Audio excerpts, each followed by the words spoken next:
everybody, welcome to Maisy's Stories, and today we have 3 stories for girls, and it's also a book called Stories for Girls, see? So today I'm going to show you, I'm going to tell you some really good girly stories just for you lot. Yes, you, yes, it's you, okay? You, okay? Yeah, and you can listen to an amazing story just by watching my channel, maisy XOXO. So yeah guys, let's get into it. The first one is Abigail's perfect pet. Abigail wanted a pet of her own more than anything else in the whole world. She'd begged her parents for a dog or a cat, but they'd always said no. They need feeding, grooming, and taking to the vet, Dad pointed out. You're not big enough just yet, added Mum. Maybe when you're a bit older. Then one day, Mum and Abigail were walking home when they bumped into their neighbour walking her dog. Poor Digby hasn't had much exercise lately because of my bad leg, said Mrs. Brown. Abigail could walk him for you, said Mum. She loves dogs. So the next day, Abigail set off to the park with Digby. Looking after a dog is easy, said Abigail. As she and Digby strolled through the park, Digby sniffing at the piles of leaves. Suddenly, with an excited bark, Digby caught sight of a ball and dashed. I can't talk today. And dashed off after it, splashing through a muddy stream and over a slippery bank. "Stop, Digby!" cried Abigail. But it was no good. Digby just kept running. Abigail ran after Digby, but he ran even faster. Before long, he reached the woods at the top of the hill. Abigail ran behind him, calling his name. Then she remembered what Mrs. Brown said about Digby loving treats. So Abigail dug her hand into her pocket, pulling out a bone-shaped biscuit. By the time she caught Digby and got home, Abigail was worn out and looked a mess. "Digby took me for a walk," Abigail said to her mum, who grinned with excitement, when she saw her. "It looks like you've both got plenty of exercise," said Mum, laughing and looking down at Digby, who had fallen asleep at her feet. "You're right, Mum," said Abigail. "Looking after a pet is hard work." A few days later, Abigail got a big surprise. She found a glass bowl with a shiny goldfish swimming around inside. "He'll be easier to look after than a dog," Dad said. "We know you'll look after him," added Mum. "He's the perfect pet," said Abigail, smiling. And now we've finished that story, so now it's time for the next story, which is, drumroll please, The Fairy Night Owl. "I've had a lovely day," sighed Faye, the fairy, to her family. As the daylight faded and night began to fill the sky, she was walking home with her mum, Dad, and little sister.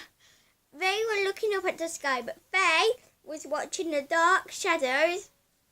"I don't like the dark," whispered Faye, squeezing Dad's hand tightly. "It's scary." "No, it isn't," said a friendly voice above them. It was a white owl in a tree. "I'm the Fairy Night Owl," she said, hooting gently. "I want to show you how wonderful the night time can be." The Fairy Night Owl explained to her that when the sun goes down, the moon and stars come out. "Sometimes you'll see fireflies too," she said. Dad pointed to the sky and Faye gasped. "I can see the moon and stars and fireflies. They're so bright." Let me show you the moonflowers, said the owl. She took everyone to a patch of flowers that glowed like lights. They only glow bright in the dark of the night, said the owl. They picked some of the flowers. They'll light our way home, she cried. With the magical flowers and the light of the stars and moon, Faye and her family were soon back home. Mum suggested they make a decoration using the moonflowers. We'll hang it in your room, said Dad, smiling. It'll glow all night and you won't be afraid. Soon it was time for Faye to go to bed. Dad hung her enchanted light and tucked her in. Outside, the night owl hooted. Thank you, Night Owl, said Faye. Now I know how magical the night can be. I will never be afraid again. With that, she fell fast asleep. The end. And now it's the next one. My absolute favourite story in this whole book, which is, drumroll please, The Secret Door. It's such a good story. I mean, good. Mum, Dad, Jake and Alana were visiting Craggy Castle for a day out. Dad had been looking at the guidebook. There's a secret passage in the castle, he said. I hope we find it. Across the hallway, Alana was looking up at the tapestry on the wall, which showed an old castle surrounded by rolling hills. She suddenly heard a strange noise and leaned closer. She heard it again. A deep rumbling came from behind the tapestry. Peeling the material back, Alana discovered an old door. She opened it and slipped through.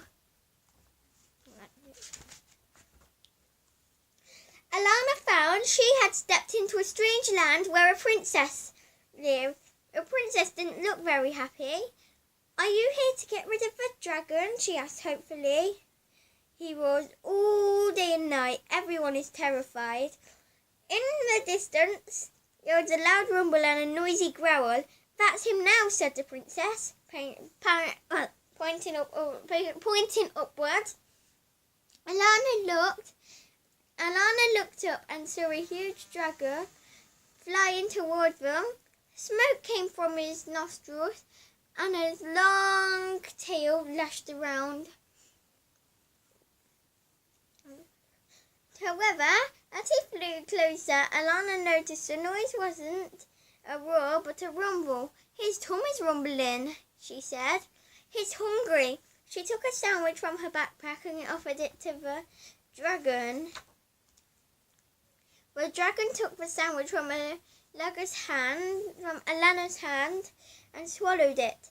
Then he ate the rest for her lunch. We need more food, said Alana.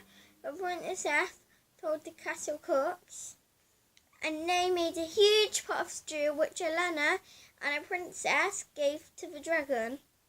He ate it hungrily, gave a small burp, and flew away. You will be my guest of honour at a special banquet, the princess told Alana. You're so brave. Thank you, said Alana. But I have to get back to my family. They said goodbye and checking that no one was watching. Alana slipped through the secret doorway and back into the corridor just as her family were approaching. Heading for the exit, they passed the tapestry once more, and Alana noticed it had changed, and as well as the castle and hills, it now showed the dragon too, complete with a big fat stomach. She also saw two girls on a tower, pulling up an empty stew pot. That must be me and the princesses, she thought, smiling. So has everyone had fun? asked Dad, as they continued along the corridor. Suddenly there was a low growling sound. What's that noise? asked Mom, looking around. It's my stomach, Alana admitted.